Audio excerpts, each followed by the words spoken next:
Please. Okay, we're just about live. Slow and steady.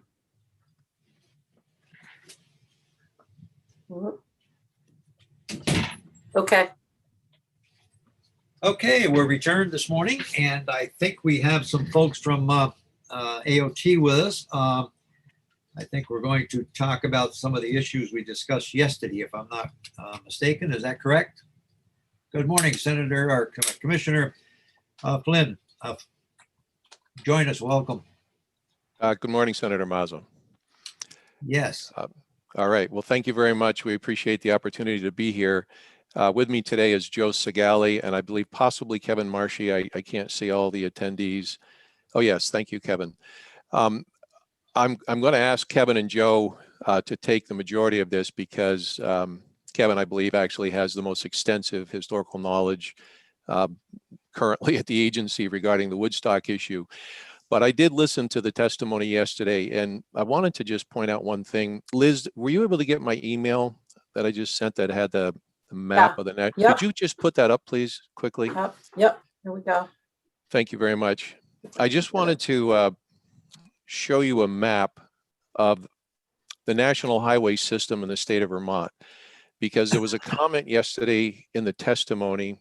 I don't want to misspeak. I believe it was the highway gentleman from Woodstock, but I don't mean to put words in his mouth if that was incorrect.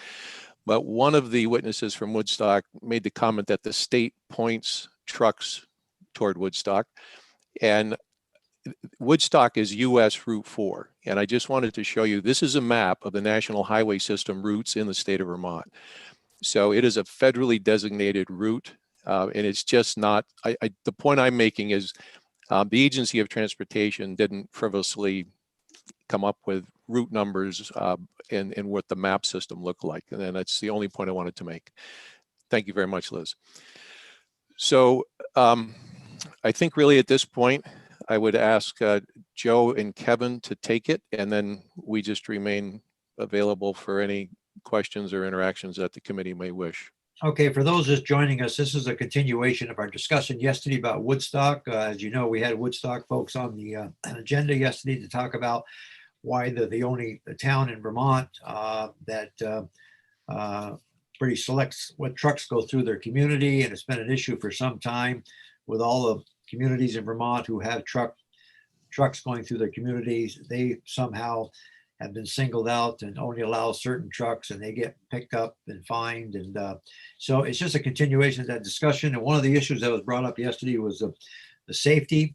And I thought it was when we let Agency of Transportation talk to us about some of the safety things, which every community is experiencing. And I brought up some instances yesterday of Virgins and Middlebury, and there are a lot of truck turns that, but everyone seems to be working them out. But for some reason, Woodstock has been able to continue to keep trucks out of their community. So with that, I just thought we get an update from the agency of what's happening and what's not happening. Thank you. Well, good morning, everybody. Joe Segali, Director of Policy Planning and Research. And, so I provided testimony last week on the report that we did that you requested. And maybe it's worthwhile just to kind of revisit some of the data that we presented a little bit. That there's just to put the truck traffic in context through Woodstock. We looked at, it carries about 190 or so tractor trailers on an average day.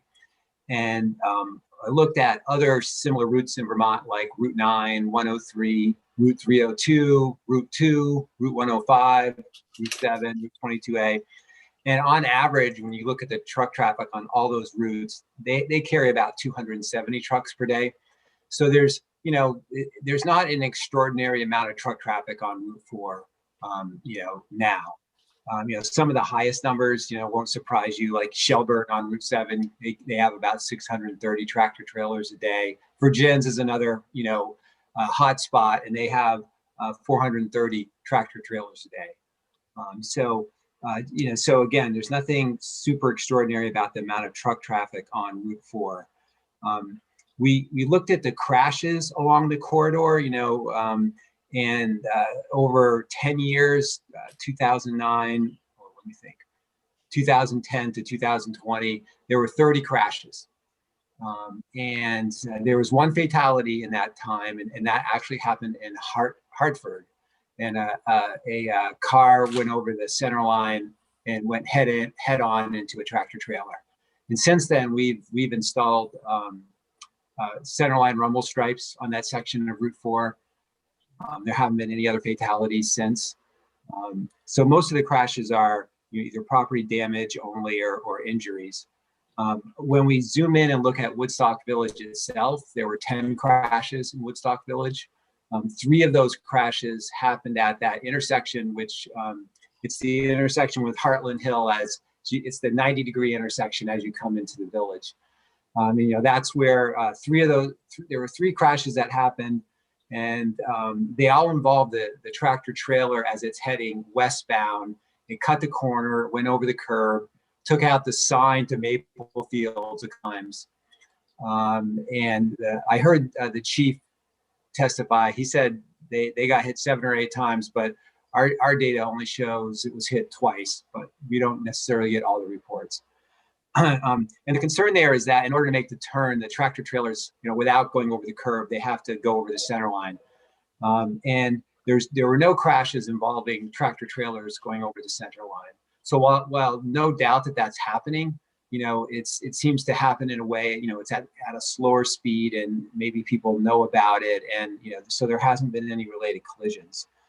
The other intersection or area of concern that they showed the video during the testimony, it's on the west end of the green. So there's a green, if you've been in Woodstock, Route 12 comes in from the north, and that's right smack dab in the center of Woodstock Village. And then if you bang a right and you start heading west again on Route 4, that's where their green is, and it's like a one-way pair. And so when you get to the west end of the green, it kind of swings to the left a little bit and merges.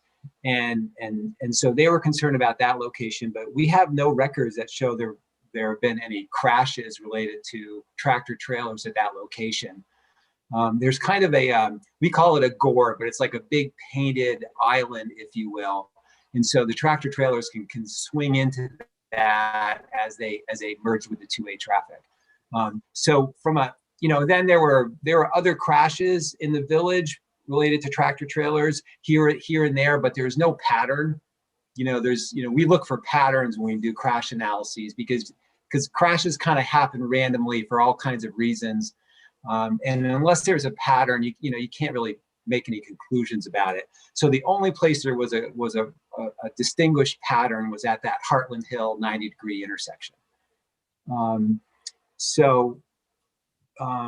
That was kind of it in a nutshell. I mean, we said in the study that approximately, we looked at the tractor trailer traffic before the permit went into effect in the year 2000. And then we looked at the tractor trailer trips after that, and we estimate there was a reduction of about 40 tractor trailer trips a day.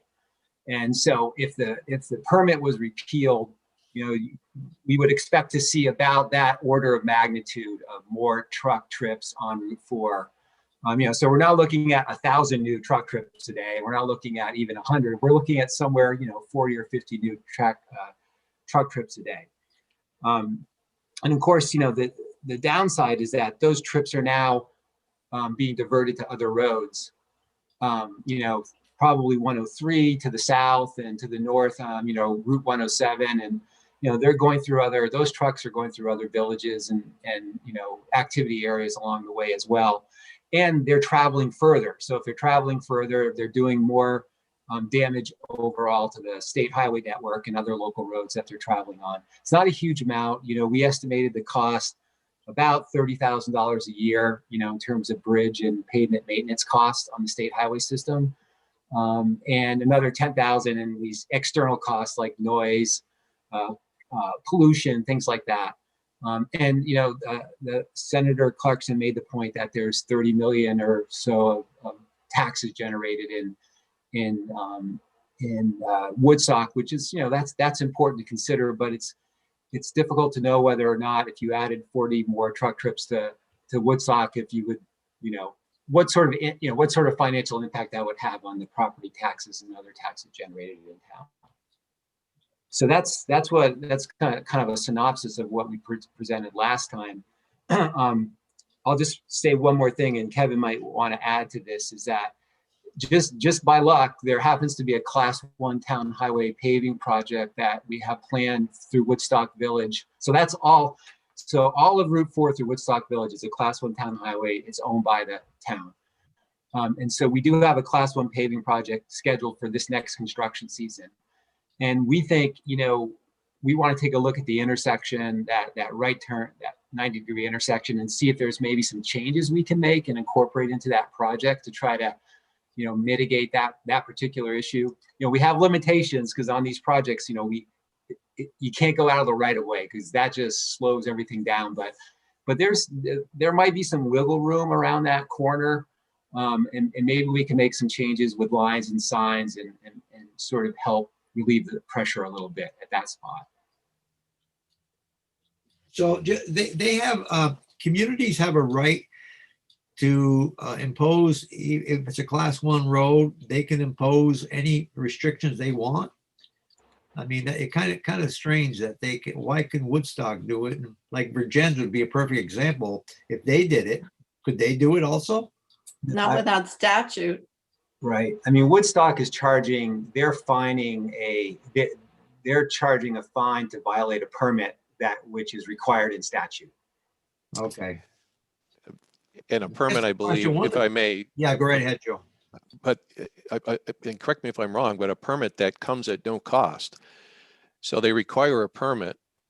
There's no fee to get the permit, but then they stop and fine vehicles that don't have the permit. Someone So- asked the question yesterday, which one of the senators said, well, was it Senator Ingalls, about how do they, why don't you get the question, Senator Ingalls, that you proposed? Yeah, I asked them on how many vehicles they stopped and who do they determine who they stopped. And in conversation with you before we went live today, I mean, I don't see how they can discriminately stop whoever they want to stop. I would think that it would be discrimination of some sort just to pick and choose of who they want to stop. But my question was, how do they determine who they stopped and why they stopped them? And I think they just stop whoever they want to stop at any time. And I think they said that they were ticketing 128 people. Well, or trucks. If they're ticketing 128 trucks, I mean, I don't know what the percentage of people they're stopping is, but if you add 5 times to that, they said the vast majority of people they're stopping had the permits already. They're actually stopping a lot of traffic, and who knows where they're stopping. I mean, that alone would be a safety issue as far as I'm concerned, stopping where trucks, alongside the road and making people avoid them.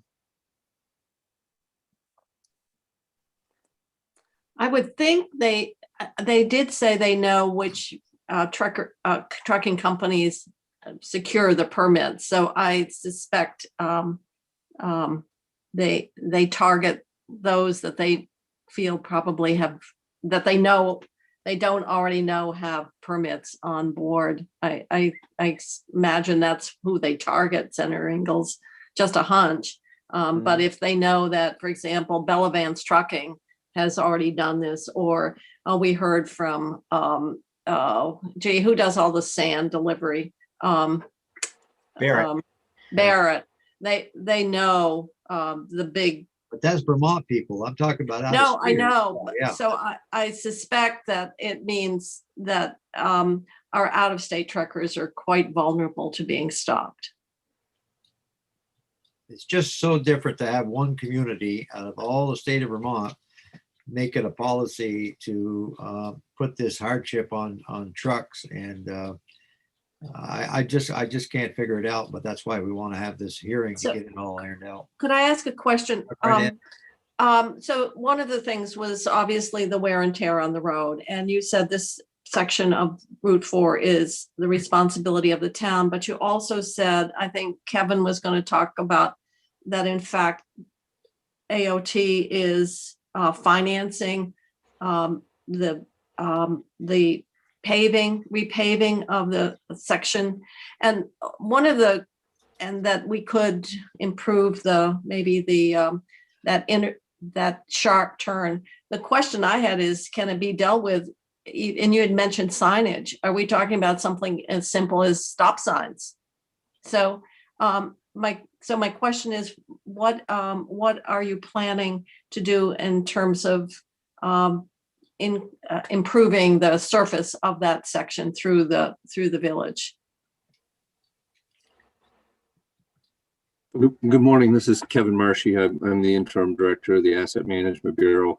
Morning, I Kevin. guess a couple of things. One, what we're planning to do this summer, we have a construction project, as Joe mentioned, on the Class 1 Woodstock repaving. That is the statutory requirement for the agency in terms of Class 1 is resurfacing. So essentially, that's usually about 2 inches. We mill out 2 inches, put 2 inches back throughout the state on all Class 1 town highways. So that is currently the plan for Route 4 and Woodstock this coming summer, generally speaking.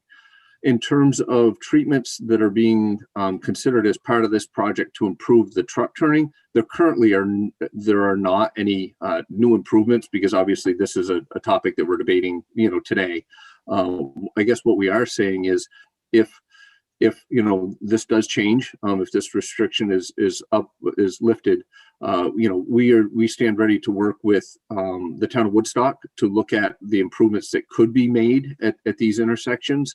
As Joe mentioned, certainly the ones in the village with that has kind of a painted gore or something like that, those are pretty easy, should be relatively easy things to incorporate into a paving project this summer if the town wishes. Again, the town does own the road and the right of way, so it's not like the agency could just impart our will on them. We need to work with them and make sure we had willing partners in it.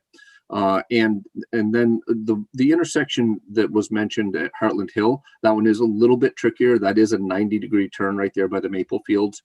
We feel that there may be some improvements that could be made.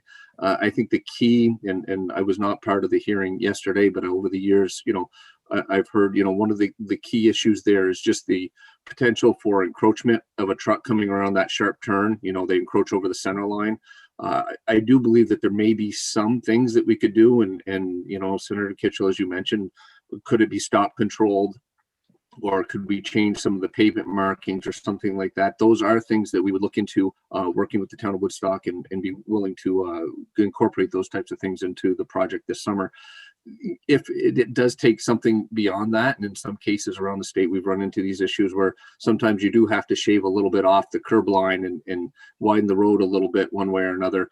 That's something that in that particular location, there is curbing, there is sidewalk, there is, the maple fields. There may be something that would require some right-of-way acquisition. I'm not sure. I wouldn't want to commit yes or no to that at this point, but that is something that might be an additional improvement that we could work with the town of Woodstock on in the future.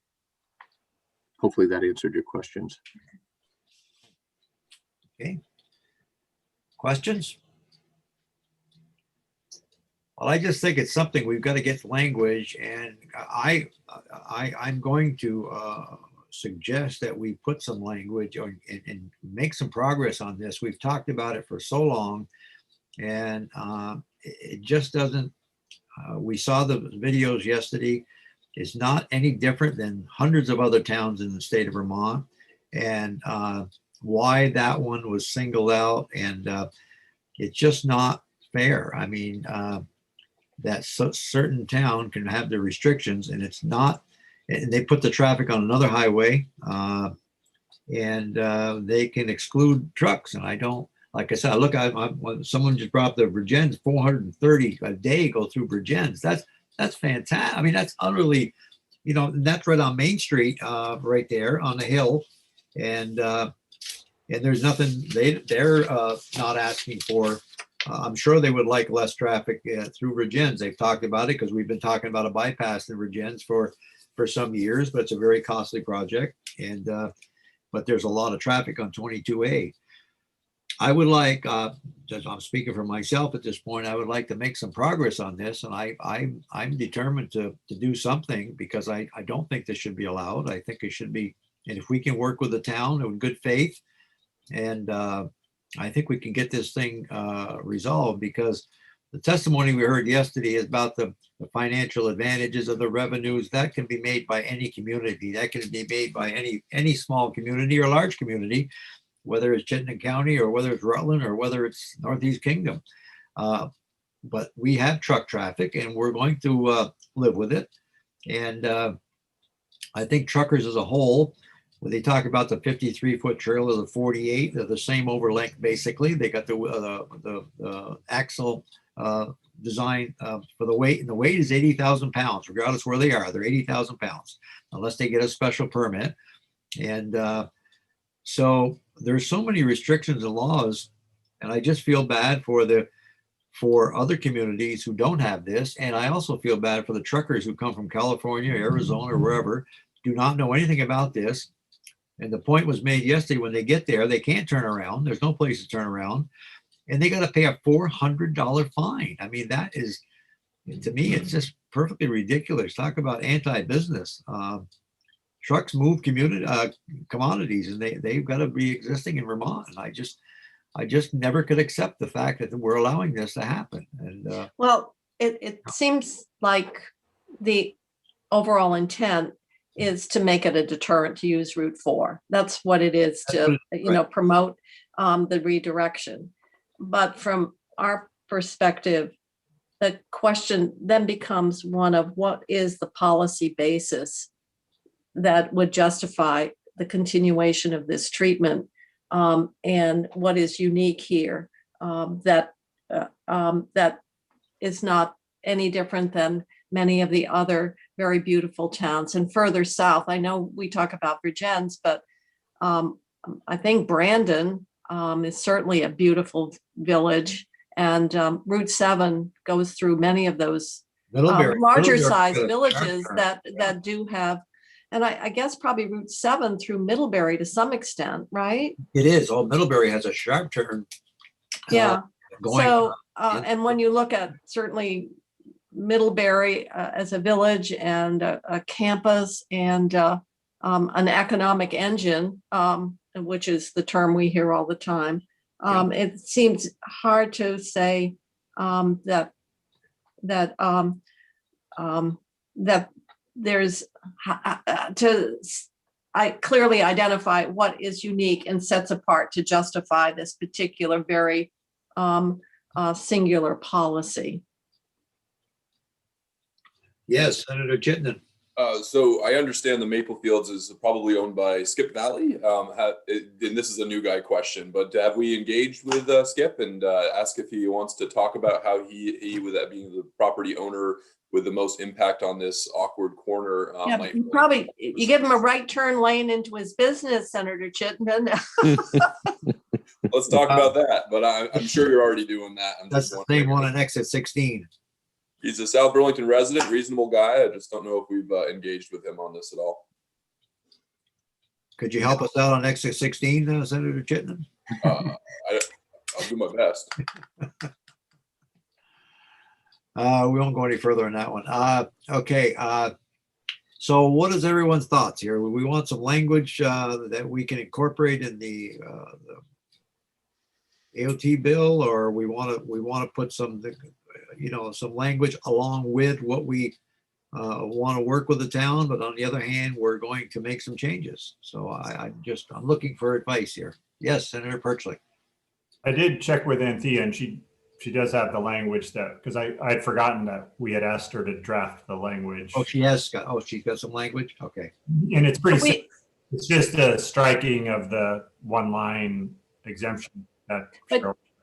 But yesterday we talked about repealing that section, but it would be repealed after we had made efforts to address those safety concerns, because that was one of the things they had talked about. So if there are ways that we could tie it together somehow, tie the repeal of that language with that it would become effective upon completion of the safety improvements or whatever, that are feasible, that AOT has identified.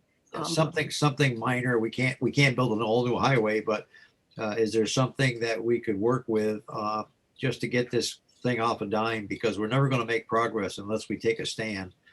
Because I would think a lot of the other towns would be up in a rage if they knew that this was happening.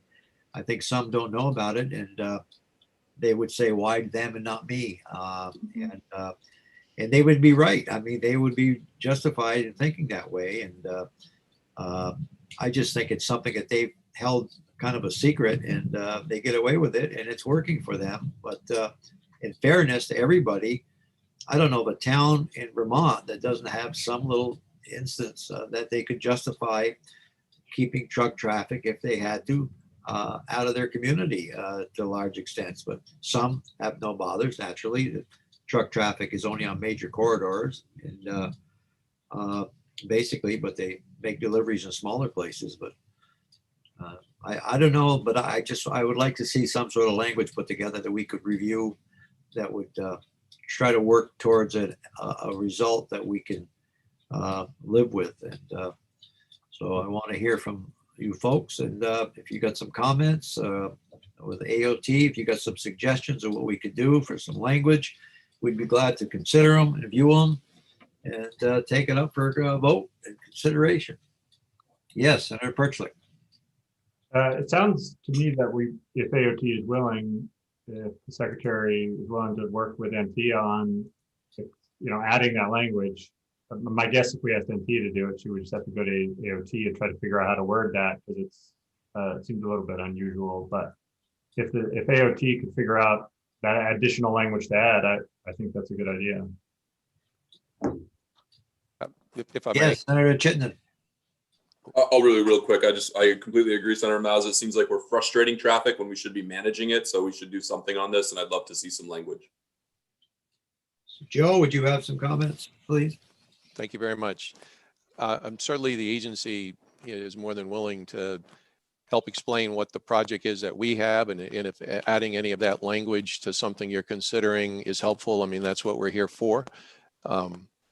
Obviously, whatever the committee's intent is your intent, but if we can articulate measures that we are planning to take with our project, and possible measures that we could include in the project, but I can't, obviously I defer to Kevin and Joe as to what those specifics would be, but certainly we're more than willing to Well, I'd like cooperate to on work that. together on this and see if we can Yep. come up with some language, and maybe we can tweak it. But I think there's some general ideas of what we're asking for. We don't, like I said, we're not asking for a brand new 4-lane highway to be built through there, but if we're in the process of paving it, and maybe there's a time we can do some tweaking now, and work in the future, and at least we're making a good faith effort to try to get this thing moving, because otherwise it's never going to happen. Is the language as simple as eliminating the provision of them needing a permit, the truckers needing a permit, and then visiting the intersection near Maple Fields? Is it as simple as that, or how deep does it get?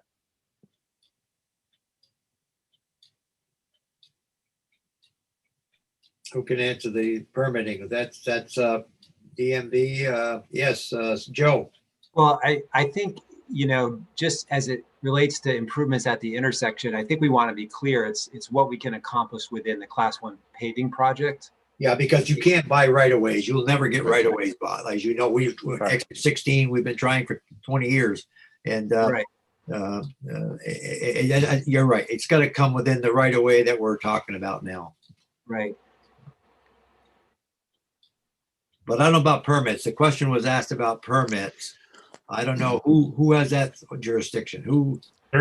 In the statute now, there's a line that was added that says there is that permit required there. You would just strike that. It was added, as people have talked to, former Senator Rivers added it in there. Yeah. To protect. So that would be a good start there. Excuse me. Right. That way 125 trucks wouldn't be stopped every year, or 500 or whatever it is. But that would trigger the discussion, because that was something they say, wow, now you're opening it up to everybody. And that's what we want to do, but that would solve the problem basically once you don't have a permit, because that's the only thing they can hang on to right now is the permit. And if they stop enough people, they get a piece of that action for the money. The community gets that money, or how much do they get? of that line. They- I- The chief testified yesterday that it's about, 125 permits times an average of 400 per permit is what? $6,000 a year? No, that's not right. 60,000? I'd have to do the math. Okay. Yeah. And 13,000 of that goes to the state. Well, I can check back in with Anthea and say that we're looking for 50,000. additional language, and who was the best person at AOT for Anthea to run the language by to make sure she's not saying something that you would agree to. Yeah, who do you want to work with at the agency? With Joe or Marcia, Kevin, or? She can coordinate with me. Okay, okay. Can I ask?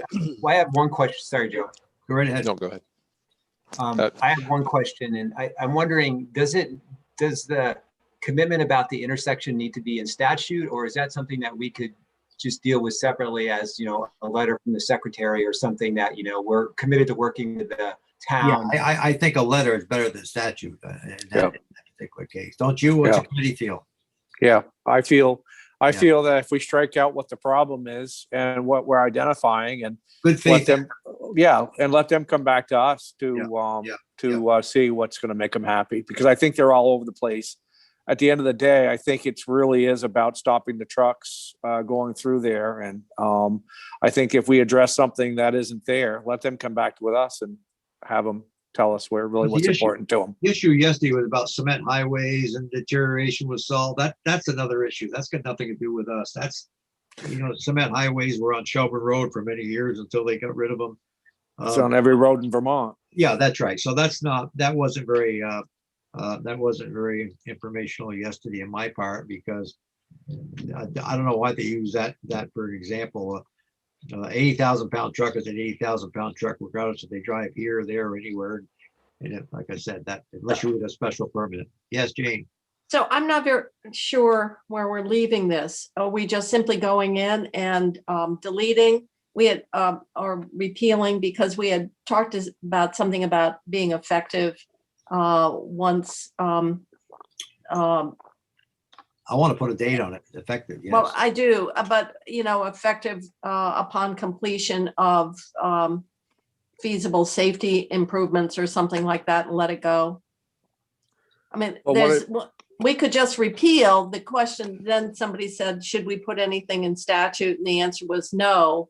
So now that's a different approach than we had talked about yesterday. So I'm just trying to get some clarity. I just think you could spend all kinds of extra money trying to keep them happy at the end of the day, based on what they've testified about. And you're not ever going to know what's going to keep them happy until they come back to you and No, I repeal wouldn't it. write it. I wouldn't write it so they determine what makes them happy. I Yeah. would make it in terms of what safety improvements are feasible as as determined by the Agency of Transportation. I would not. No, that would be a forever discussion. But I was just trying to tie into their when they were pushed, we're saying, well, if the safety issues can be addressed, then then they would have to let it go. And I'm like saying, put something in terms of the safety improvements are implemented, based on what is determined feasible by the Agency of Transportation. Kevin, you had a comment? Or just a thought along the lines of what Senator Kitchell is suggesting. If you were to go down this path, it may, if we were to pick a date that was, say, at the end of this construction season, whether that be December 1st or January 1st, it would allow us at least the opportunity this summer to work with the town to determine what small scale things we could do this summer as part of the paving project. It may not be the ultimate, but if it were pavement marking, signage, those types of things, it would at least give us an opportunity to implement what we in the town could agree upon. That might be some of that smaller scale stuff. There may be bigger stuff in the future, but at least get us through that first phase. With just a suggestion. Okay. Okay. All right. Any other thoughts at this point? And we can review whatever we get, we can look at what would the language and tweak it at that time. Any other thoughts about this? So Chair, Yes, Senator Perchlik. do you want me to talk to Anthea and then have her run some language by Joe, and then of Yeah, course, let those two work together, and then we know pretty much the heart of the conversation here today, and see if we can't put something together so we can at least look at it and tweak it at that point. We won't pass it today, but we'll look at it and get it in time for the bill. Yes. when you say in time for the bill for the miscellaneous. No, I think we'll put it. Shouldn't we put it in the AOT bill? In the T-bill? T-bill. Or Yeah. the- Yeah, that's what I thought. Which one, the T-bill or the miscellaneous? T-bill. T-bill. So we got time for that. Yeah, we got time for that. I think that's where it belongs because it's dealing with the construction or whatever we have to do. Anything else on this subject today before we? So in the T-bill, getting back to Kevin, or this as a project that's in the book, right? Yes, The paving is in the book. there's a Woodstock Class 1 town Yeah. highway So project. there's a Actually, great, so I'm just saying there's a great nexus between this language and the T-bill that we would be How much using paving as the how much vehicle to paving do is there? this. A mile or half a mile? How much paving do you know, Kevin? this is just an estimate. It's the Class 1 portion through there. I'm guessing would be is at least on Route 4 is about 3/4 of a mile, but I don't Okay, quote me on okay, that, so Senator. just didn't know exactly, yeah. Yeah, I could certainly get you that No, information. that's right. No, that's fine. I can look in a book. Anything else on this subject? Chair, I'm driving down this weekend with the kids to check this intersection out. Well, maybe it'll be a foot of snow and you won't be able to see it, so. Well, it'd be nice to have some video. Okay, anything else this morning? Secretary Flynn or Kevin or who else is on with us? Anything else you want to add this morning? Thank you very much for your time, and Thank we you. remain committed to working with Woodstock. We good. all agree on safety, and Yep. Thank That's you all very we much. ask. That's great. Okay, committee, anything else this morning for us, Liz, or is that it? That is it for the day. Tomorrow we do S-47 witness testimony. Just let y'all know I'm going to be departing right after the meeting, taking my daughter to college, if you can believe it. And that's all I have. Don't forget to bring your checkbook. There's nothing in it. Well, Just thank you kidding. very much, committee, and we'll see you all Thank tomorrow you. morning. Thank you. Thank you. you. All right. Bye-bye.